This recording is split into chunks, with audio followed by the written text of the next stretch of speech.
আমরা কিন্তু আজকে ওকিং মসজিদের ঈদের জামাত এই গল্পটি পড়ছি এবং গল্পটি লিখেছেন মোহাম্মদ আব্দুল হাই। নানা দেশের অমুসলমানরাও ওকিং মসজিদে এসেছে নানা বেশভূষায়, অর্থাৎ বিভিন্ন দেশের অমুসলমান লোকরাও কিন্তু ওকিং মসজিদে এসেছেন নানা ধরনের বেশভূষায়, নানা ধরনের সাজসজ্জায়।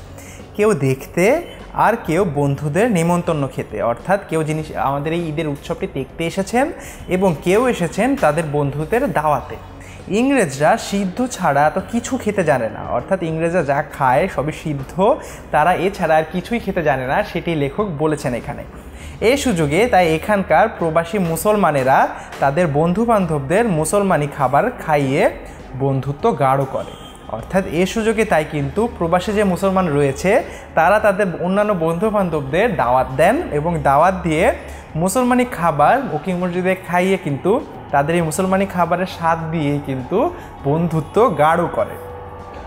নামাজের পরে নামাজের তাঁবুতেই মসজিদের কমিটির তরফ থেকে কয়েক ব্যাচে, তাহলে বন্ধুরা আমরা দেখতে পাচ্ছি কয়েক ব্যাচে 1000 লোক খাওয়ানো হলো। অর্থাৎ আমরা এখানে বুঝতে পারলাম যে নামাজের পরে কিন্তু ওকিং মসজিদের যে কমিটিটি রয়েছে সে কমিটি কিন্তু নামাজের তাঁবুতে কয়েক ব্যাচে 1000 লোক খাওয়ানোর ব্যবস্থা করে।